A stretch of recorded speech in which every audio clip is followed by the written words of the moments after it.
Os irmãos aqui na igreja certamente sabem que nós temos exposto o livro de Gênesis e quem tem nos acompanhado também online sabe que a gente tem feito a exposição sequencial de todo o livro. Nós terminamos uma grande sessão do livro de Gênesis no último domingo com o final da história de Jacó, propriamente dita. E hoje nós vamos ter uma pequena pausa, nós vamos meditar num capítulo do livro do profeta Isaías, que é Isaías capítulo 55. Eu quero convidá-lo então para abrir a sua Bíblia no livro do profeta, neste capítulo. Nós vamos começar lendo apenas os primeiros 4 versos, mas mantenha aberta a sua Bíblia, porque nós vamos meditar em todo o texto do capítulo 55, que são 13 versos. Vamos ler a palavra de Deus com atenção. Ah, todos vós os que tendes sede, vinde às águas. E vós, os que não tendes dinheiro, vinde, comprai e comei. Sim, vinde e comprai, sem dinheiro e sem preço, vinho e leite. Por que gastais o dinheiro naquilo que não é pão? E o vosso suor naquilo que não satisfaz? Ouvi-me atentamente, comei o que é bom, e vos deleitareis com finos manjares. Inclinai os ouvidos e vinde a mim, ouvi, e a vossa alma viverá, porque convosco farei uma aliança perpétua, que consiste nas fiéis misericórdias prometidas a Davi. Vamos orar? Nosso Deus bendito, Pai Santo, Deus da criação, Deus que fala e que nos mostra a sua vontade por meio do Espírito Santo, que inspirou, fez registrar e ilumina essa palavra. Nós rogamos, ó Deus, que nos permitas ver a respeito do teu amor, da tua fidelidade e da tua aliança nesse trecho do profeta Isaías, Pai. Tem misericórdia de nós. Fala ao coração do teu povo e da tua igreja. Fala também, ó Deus, no regenerar do teu Espírito Santo, aqueles que porventura estão aqui hoje e não te conhecem, e que rejeitam a tua palavra, mas que podem ser irresistivelmente tragados por ela, para o amor ao Senhor. É a oração que nós fazemos nessa hora, Pai. Que as palavras dos meus lábios e o meditar do meu coração sejam agradáveis na tua presença, Senhor meu, rocha minha, Redentor meu. Amém. Esse texto é um grande convite, e um convite muito interessante.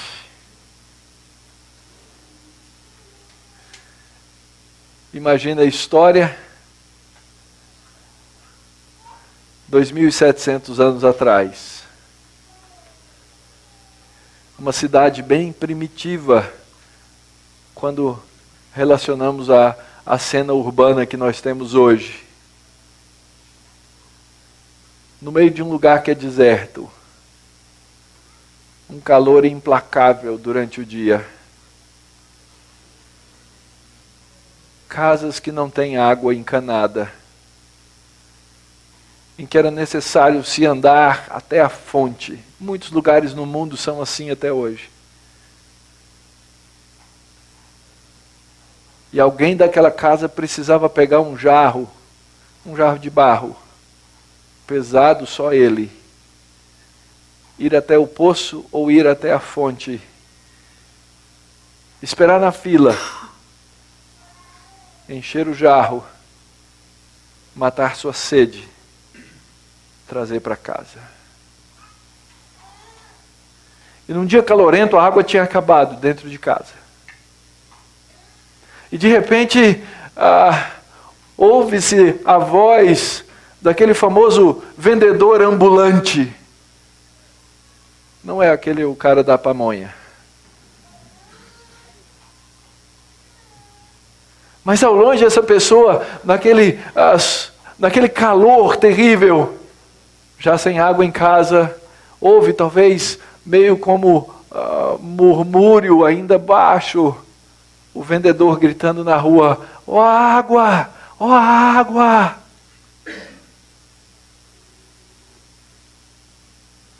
Ele ouve aquilo e se enche de esperança, mas ele olha em volta de casa, ele não tem nem uma moedinha, nem uma pratinha para comprar a água do vendedor. E talvez sem forças, fique ali tentando juntar suas energias para dizer: eu preciso buscar água, eu preciso matar a minha sede. E a voz do vendedor vai chegando mais perto: olha a água, olha a água. E agora, quando ele já está bem próximo, ele ouve com clareza, e o vendedor diz: olha a água, de graça. Olha o leite, de graça. Olha a comida, de graça. Olha o vinho, de graça. E as pessoas ouvindo em casa, elas nem saíam de casa, porque ninguém acredita em nada de graça.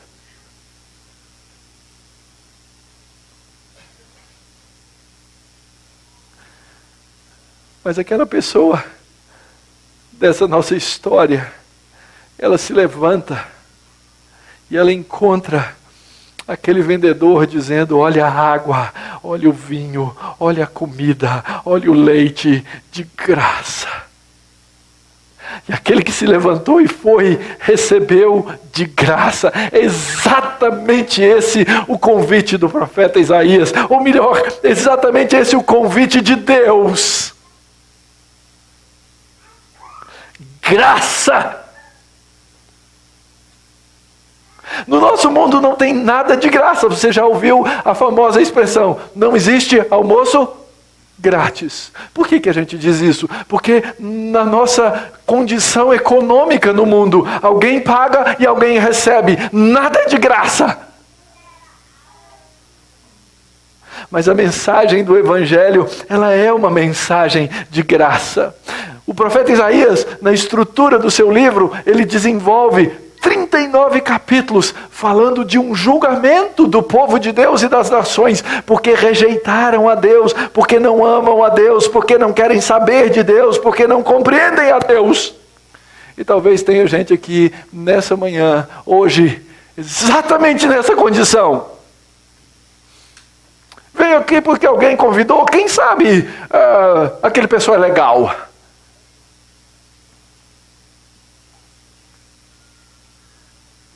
Mas no seu coração rejeita a Deus. Não acredita nessa palavra, não acredita nessa Bíblia, não acredita nisso que se faz aqui, porque não acredita em Deus. Mas depois o profeta vai usar mais 15 capítulos da sua história, até o capítulo que lemos, para falar que existe esperança, que existe graça da parte de Deus. E sobretudo que existe um futuro para o povo de Deus. E nós podemos nos deleitar nesse futuro. Se você já leu o profeta Isaías, alguns capítulos atrás, no capítulo 53, o capítulo 53 fala de um servo que viria salvar o mundo. E o profeta Isaías, tantos anos antes da vinda de Jesus Cristo, conta a história de Jesus Cristo. Um servo que veio, um servo que sofre, um servo que é desprezado, um servo que morre, mas ele morre com um propósito. Ele veio para salvar o povo de Deus, ele veio para salvar Israel, e ele veio também para salvar aquilo que a Escritura chama os gentios. Quem são os gentios? Os gentios são aqueles que não fazem parte daquele povo de Israel, que não tem aquele sangue, mas que são inclusos na salvação de um Deus tremendamente amoroso. Deus aqui está, lá naquele tempo, estendendo a graça da salvação a todos os homens. E eu não sei se você sabe, provavelmente eu já disse isso para você em algum tempo, mas a maioria das profecias, a maior parte do texto do profeta Isaías é poético, é lírico.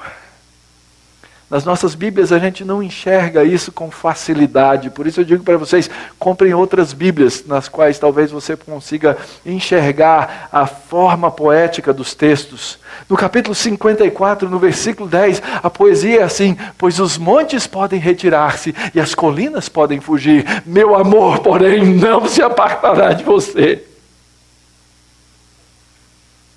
Nem a minha aliança de paz fugirá. Diz aquele que tem compaixão de você, o Senhor. Um Deus amoroso, cheio de poesia no coração, cheio de um amor pelo seu povo, cheio de um amor pela sua igreja. Ele diz: o meu amor não vai se apartar, a minha aliança não vai fugir. E nesse texto que lemos, queridos, ele está nos fazendo esse convite de amor. Ele está dizendo: eu amo vocês, e eu posso mostrar para vocês esse amor por meio da obra do servo. Esse que nós cantamos aqui, o Filho. E é interessante como esse texto começa com um convite e termina exatamente com a glória de Deus. Vamos então ver o texto. Primeira parte, os primeiros versos, ele está nos dizendo: gente, come o que é bom. Ele diz: vocês que têm sede, vocês que são aquele personagem no calor do dia. Vocês que não têm dinheiro, vinde, comprai, comei. São verbos no imperativo, são ordens. Vinde, comprai sem dinheiro, sem preço, vinho e leite. E a pergunta do profeta é: por que vocês gastam a sua vida naquilo que não tem real valor? Eu não sei qual é a coisa que você mais gosta, mas eu sei que cada um de nós gosta de desenvolver suas próprias idolatrias. Sabe qual é a maior idolatria de pastor? Comprar livro. A maior idolatria de pastor é ficar comprando livro. Eu gosto muito de viajar, eu gosto de passear. Eu planejo as minhas férias um tempão. Mas elas podem dar errado. Elas podem ser boas. Mas depois que acabou, sabe o que acontece? Acabou. Eu já fiz várias viagens dos meus sonhos. E elas nem nos meus sonhos estão. Porque no outro dia, o que acontece? Acabou!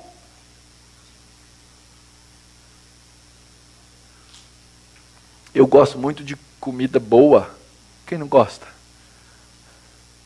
E às vezes a gente vai e planeja, né? Aquela comida, aquele prato. Não me fala em camarão, em lagosta, né? Que minha água começa a minha boca começa a encher d'água. Não é o seu, né, Cleudi? Não. Eu sei que não é, mas eu sei que você tem aquela comida. Só que você vai, prepara, arruma, ou quem sabe vai no restaurante, às vezes gasta os tubos. E depois que você acabou de comer e se fartar, você fala assim: nossa, estou cheio, hein? Comi demais. Às vezes até passa mal com a comida que você mais gosta. Eu gosto de andar bem vestido. Então eu vou e gasto com aquelas roupas à moda. A gente paga fortunas por etiquetas que na verdade não tem qualquer valor real, mas a gente paga. Não, estou pagando qualidade. Às vezes a gente até paga um pouquinho mais de qualidade, mas você vai descobrir que a roupa de etiqueta e a roupa que não é de etiqueta é o mesmo costureiro que faz. E a gente vai e gasta nessas coisas que trazem prazer ao nosso coração imediatamente. Puxa vida, eu toco no louvor da igreja. Se eu tivesse aquela guitarra, fala a verdade, Rafa. Se se eu tivesse aquele baixo, se eu tivesse aquele piano lá em casa, não é, Denise? A minha vida seria diferente. Eu não estou negando que essas coisas podem nos trazer prazer. Mas quando essas coisas se tornam o foco do nosso coração, nós começamos a gastar a nossa vida naquilo que não traz esperança. E o texto diz assim: vocês que têm sede de verdade, venham para beber uma água. E aí sim, a conversa de Jesus com aquela mulher naquele poço. Você bebe dessa água e você nunca mais tem sede. Nunca mais.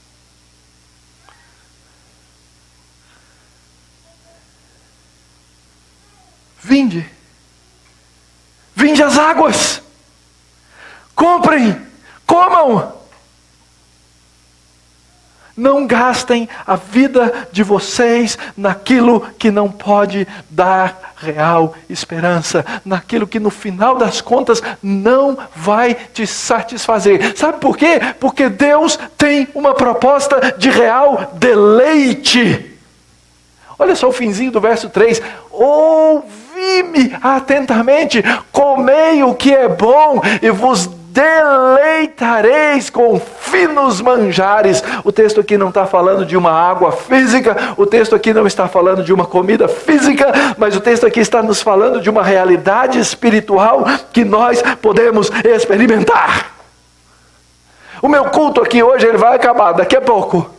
Mas a glória que nós podemos perceber na palavra de Deus, nas coisas de Deus, ela não acaba, ela me acompanha todos os dias.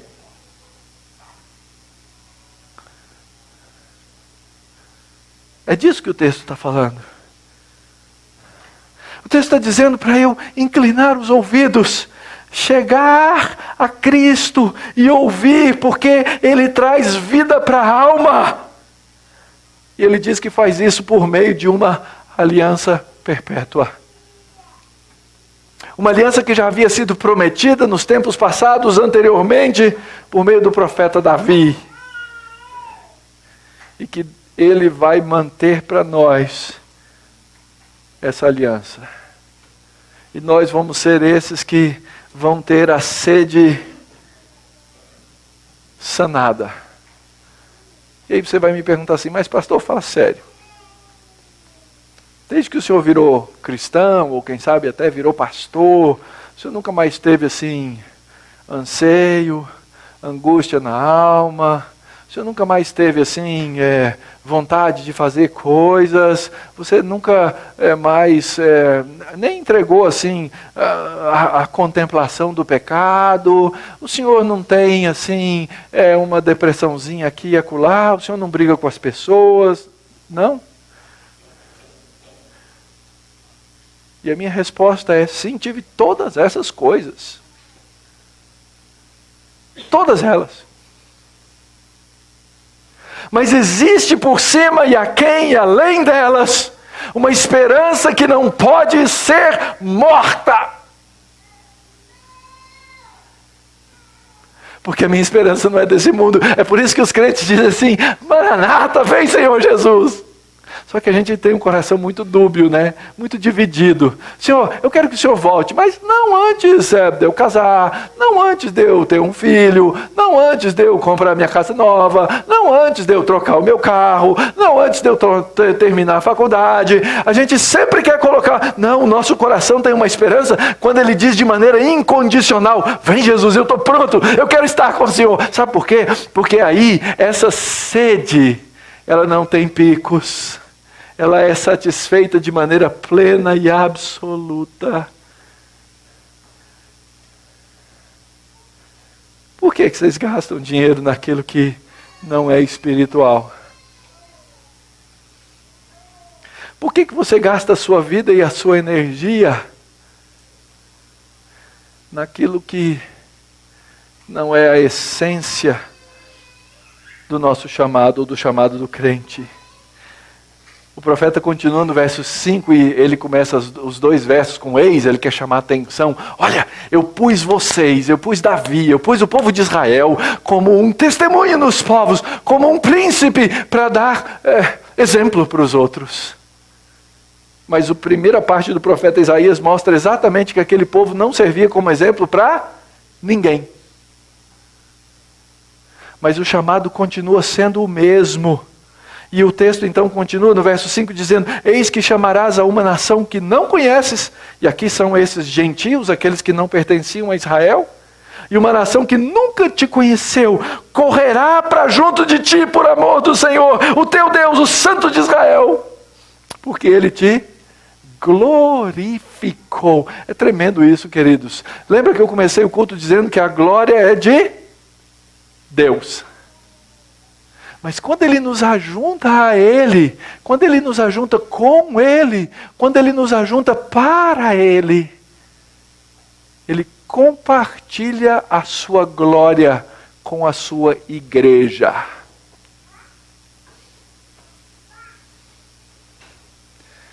Observa, tem texto da Bíblia que diz assim: a minha glória eu não dou para ninguém. Por que a Bíblia diz isso? A Bíblia diz isso porque a nossa tendência é querer tomar a glória de Deus no lugar dele. Então, quem é que deveria ser a pessoa mais importante aqui nesse lugar? É lógico, sou eu. Todo mundo pensa assim, nós somos assim. Nosso raciocínio, nossa humanidade caída é sempre assim.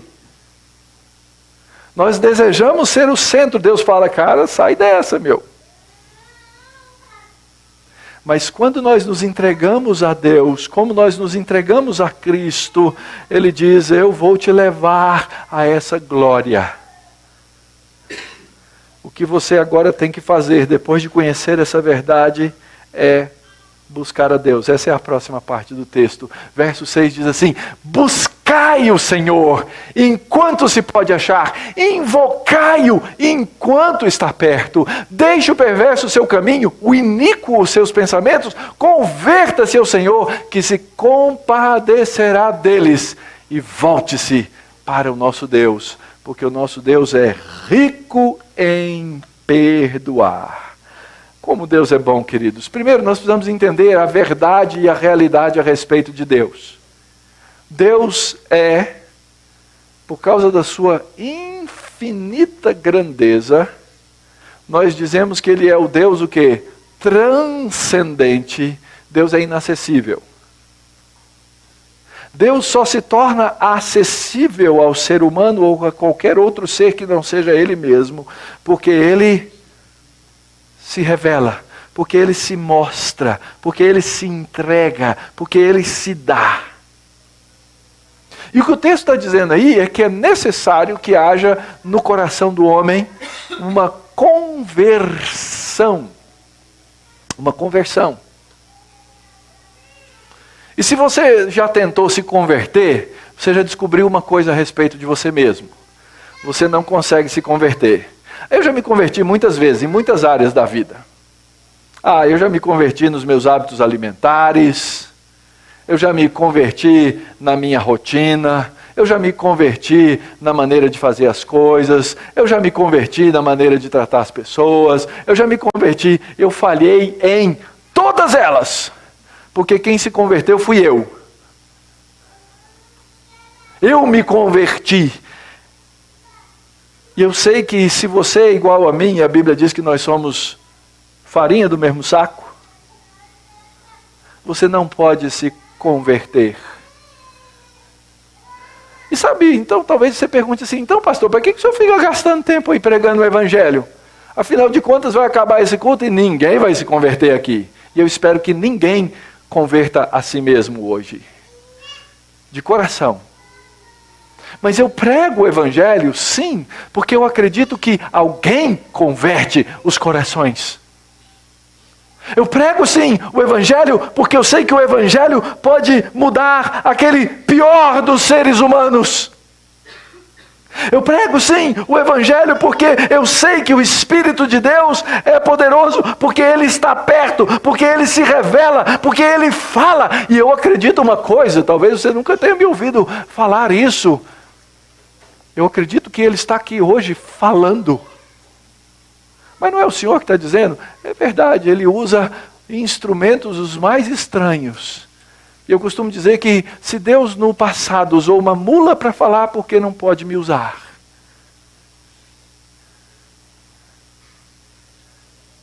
Deus fala. E pode ser que nesse exato momento, Ele esteja pela sua palavra, pelo seu Espírito, falando ao seu coração.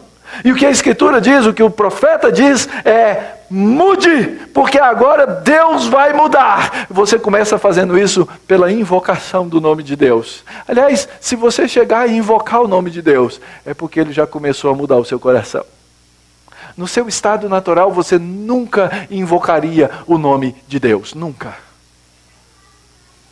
Mas se você o invoca, Ele está dizendo: eu estou perto. Invocai-o enquanto está perto. E aí você pode sim agir. O texto é muito claro, ele volta a esses imperativos. Deixe o perverso o seu caminho, deixe o iníquo os seus pensamentos e converta-se ao Senhor, que se compadecerá, é pela compaixão de Cristo, e volte-se para o nosso Deus, porque Ele é rico em perdoar. Deixa eu falar para você qual é o seu maior problema, o maior problema da sua vida, o maior problema da sua existência, chama-se culpa. Existe um Deus eterno, poderoso, bom, que te criou. E nós como raça, e nós como indivíduos, nos rebelamos contra esse Criador. E sabe o que isso faz? Isso nos traz culpa. É como aquele filho que mora na casa do pai, mas odeia o pai. É como aquele filho que depende do pai, mas não quer vê-lo.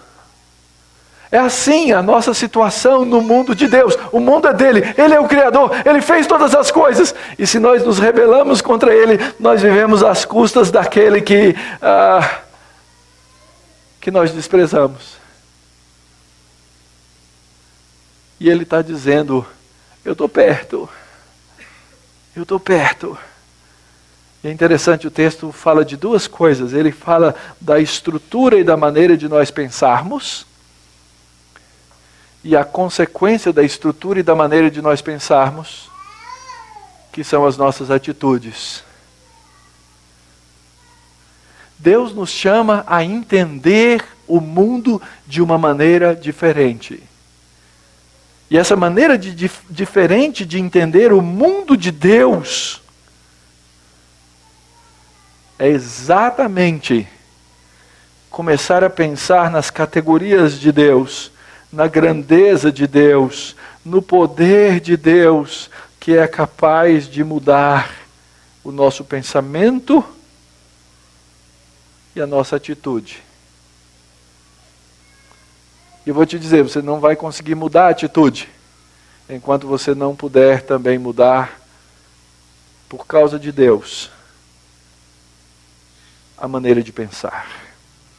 Isso é o que o próximo ponto do texto vai nos falar, a respeito da restauração dos nossos pensamentos e caminhos. O texto diz assim: porque os meus pensamentos não são os vossos pensamentos, nem os vossos caminhos os meus caminhos, diz o Senhor Jeová.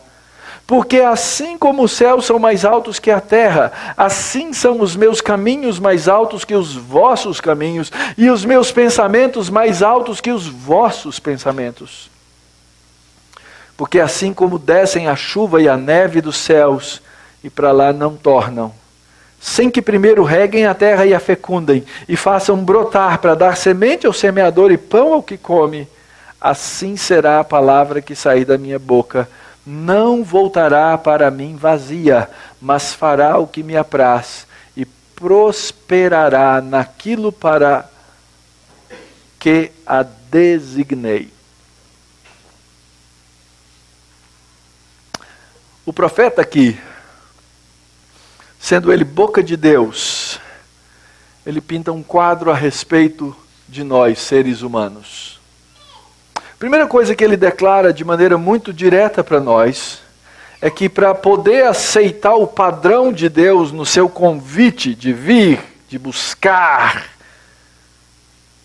é perceber que as estruturas, a minha maneira de pensar é naturalmente oposta ao padrão de Deus pensar.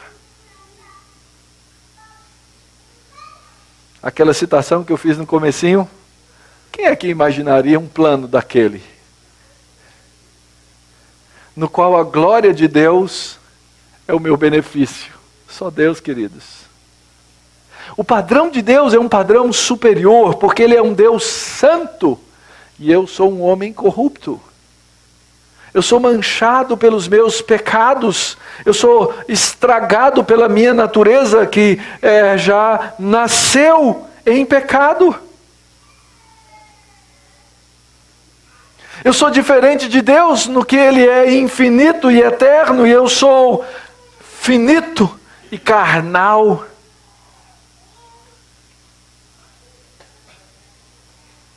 E o homem natural não pode nunca, não consegue nunca pensar os pensamentos de Deus. Não pode ter as ideias de Deus. O homem natural, ele até pode ler essa Bíblia, ele pode até entender a letra dessa Escritura, mas o que acontece com ele é que ele jamais vai entender de fato os pensamentos de Deus.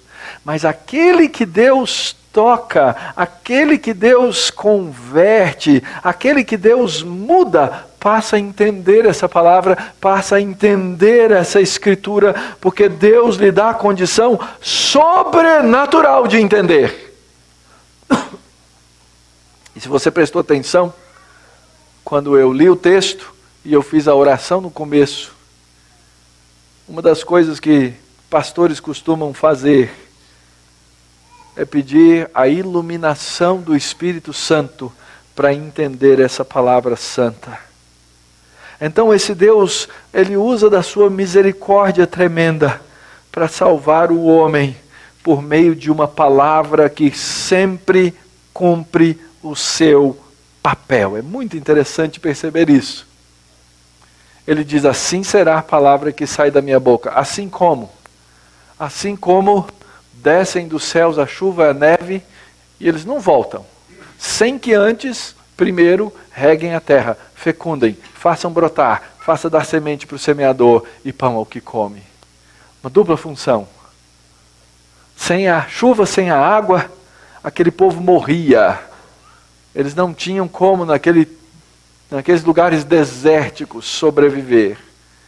E se a chuva não viesse no tempo certo, eles não só não teriam o que comer, mas eles não teriam a semente para plantar no próximo ano. Pensa no tamanho da crise.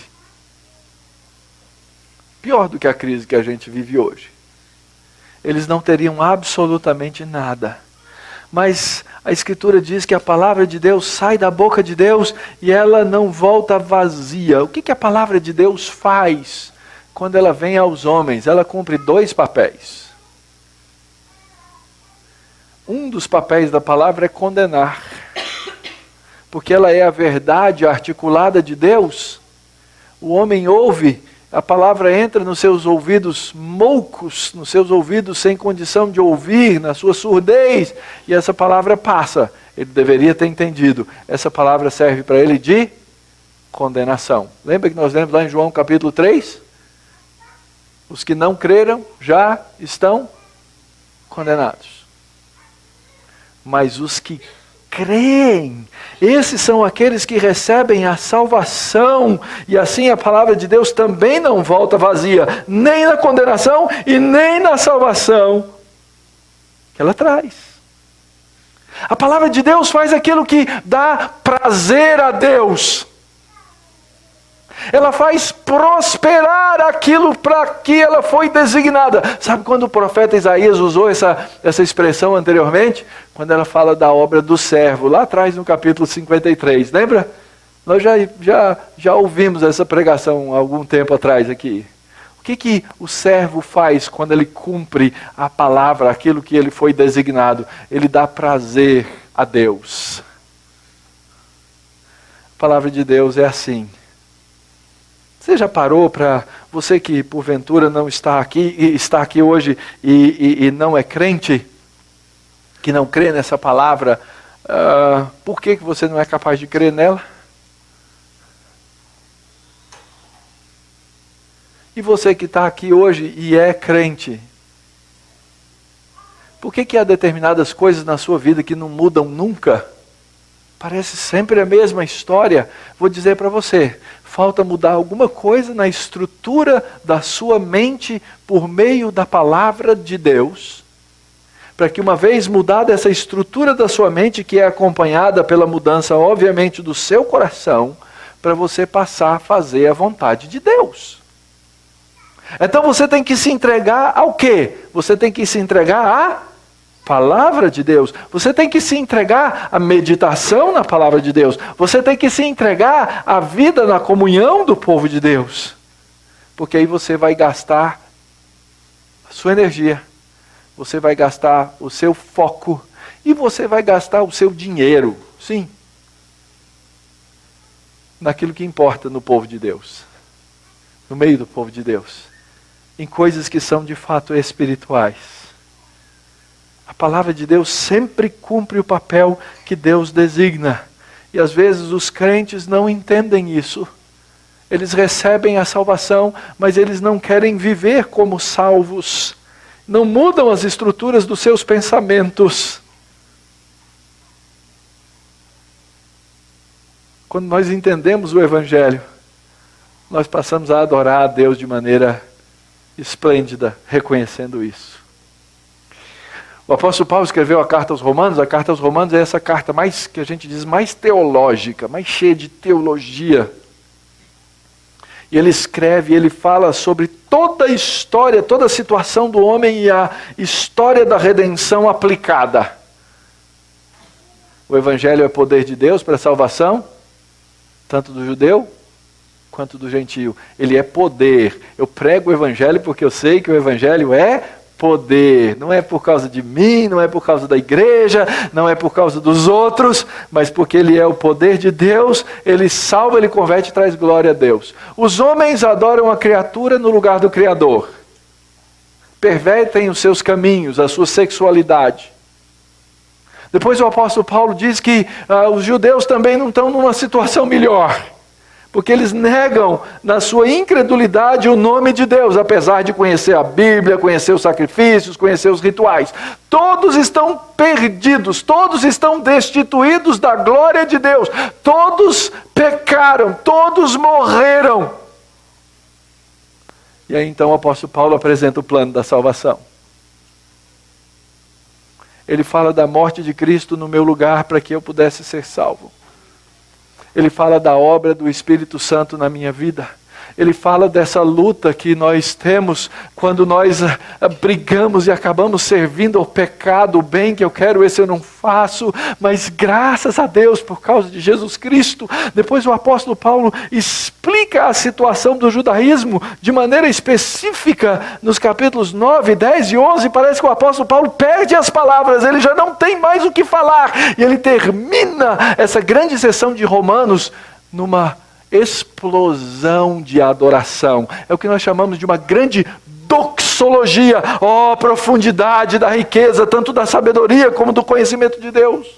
Quão insondáveis são os seus juízos, quão inescrutáveis os seus caminhos. Quem conheceu a mente do Senhor? Ou quem foi o seu conselheiro? Ou quem foi quem primeiro deu a ele para que ele venha a ser restituído?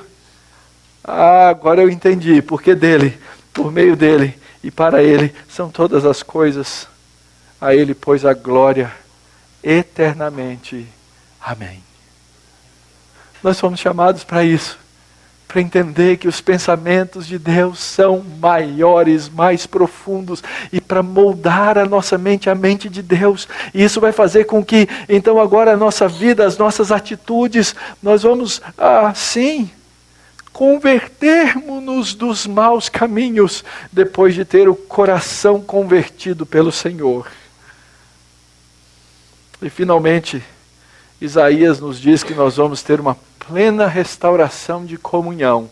Verso 12: saireis com alegria, em paz sereis guiados, os montes e os outeiros romperão em cânticos diante de vós, e todas as árvores do campo baterão palmas. E em lugar do espinheiro, crescerá o cipreste. Em lugar da sarça, crescerá a murta. e será isso glória para o Senhor Jeová, memorial eterno, que jamais será extinto. Um dado histórico que eu não dei para vocês no comecinho. O profeta Isaías profetizou a vida do povo, a ida do povo para o cativeiro na Babilônia. E aqui o profeta está falando da volta desse povo. Eles vão sair com alegria e eles vão sair em paz na sua volta. Então, historicamente, o texto está nos falando da volta do cativeiro na Babilônia, quando o povo de Deus vai retornar depois de 70 anos como cativos. E nós, povo de Deus, hoje, nós saímos de um cativeiro para podermos viver debaixo da paz de Cristo. O que faz com que um povo se reúna para falar de Jesus? Eu fico pensando nas pessoas aqui no hotel, os funcionários do hotel, que ainda não ouviram o Evangelho, que ainda não conhecem. Eles olham assim e falam, tem mais um negócio aí acontecendo, tem mais uma convenção aí acontecendo, tem mais, e aqui a gente se depara com as coisas mais estranhas. Tem domingo que a gente chega aqui para adoração e tem purpurina no chão porque teve uma festa, porque foi o carnaval, a outra sala tem gente com fantasia, acontece de tudo. Eles devem olhar assim e falar assim, que negócio estranho, esse pessoal se reúne aí, gasta dinheiro, paga pra gente, e eles repetem essas coisas constantemente, e parece que eles têm alegria. Tem um seminário que acontece aqui uma vez por mês, um seminário de autoajuda. A maioria que costuma vir aqui sabe, quando chega mais ou menos no metade do sermão, eles começam a cantar Gonzaguinha. E a gente já canta também, não é verdade, né? Mas eles conhecem, e a gente ouve de lá, assim como eles ouvem a nós cantarmos os hinos. Eles nos escutam. E eles devem ficar perguntando assim, de vez em quando eles saem na hora do coffee break deles, e eles param ali na porta e ficam olhando. Eles ficam observando. O que esses malucos estão fazendo aí dentro dessa sala? E eles fazem isso domingo após domingo. Doidos. Malucos. Cheios de alegria, parece, cheios de paz. Já imaginaram o nosso testemunho que nós temos que dar para essas pessoas? Para que eles vejam essa alegria, para que eles vejam essa paz em nós. E esse povo, eles saem, e o texto diz assim, os montes e outeiros rompem em cânticos. E a gente rompe em cânticos aqui diante do Senhor. Essa parte não é tão presbiteriana. As árvores do campo bateram palmas. A nossa sobriedade às vezes nos impede de algumas coisas. Mas o que ele está dizendo aqui é que floresce aquilo que é bom. E quando floresce isso que é bom, sabe o que acontece? Isso é glória para o Senhor. É glória para o Senhor. É glória para o meu Criador. É glória para o meu Cristo. É glória para Deus. E isso serve como um memorial eterno. O que será que é esse memorial eterno, queridos? Sabe o que é o memorial eterno? É a igreja de Jesus Cristo. O memorial eterno de Deus nunca vai ser extinto, porque é fundamentado, porque é baseado numa aliança eterna de Deus dada para o seu povo e revelada nessa igreja. Então, quando essas pessoas ficam olhando ali no cantinho, e assim como elas olham no cantinho, a Escritura diz que o mundo angelical olha aquilo que a gente faz, e eles anelam entender e nem entendem. Os inimigos, os demônios, os espíritos malignos, eles contemplam o que a gente faz. Eu não estou falando aqui do mundo tenebroso não, tá? Mas é fato, é realidade. E isso serve como um memorial eterno para o meu Deus. Então minha pergunta para você, para a gente caminhar agora para a conclusão. Como é que você vai glorificar o nome do Senhor.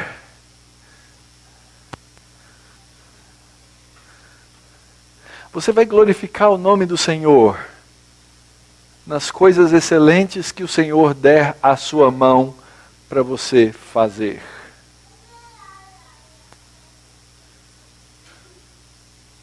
Você vai glorificar o nome do Senhor fazendo o bem espiritual para as pessoas à sua volta. Como é que você faz o bem espiritual? Aquele que não é crente, que não converteu ainda os seus caminhos ao Senhor, você vai pregar o Evangelho, evangelizar,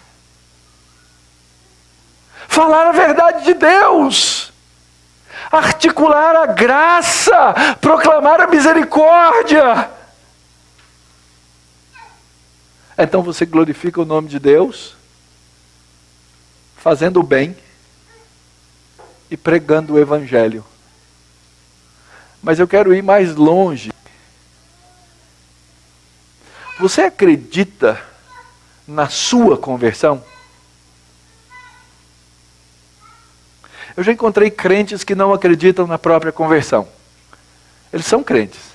Eles foram convertidos. Mas eles têm tantos altos e baixos na vida, e têm tantas lutas interiores, que às vezes eles olham para trás e falam assim: Senhor, será que eu sou crente mesmo?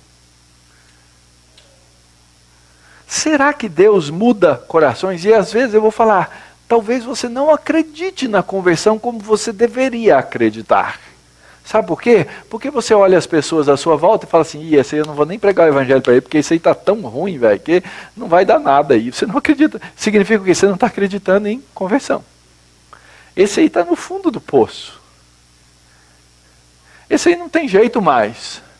O Evangelho não é capaz de alcançar esse tipo de gente. E sabe o que isso revela? Isso revela que você não entendeu o tipo de gente que você é.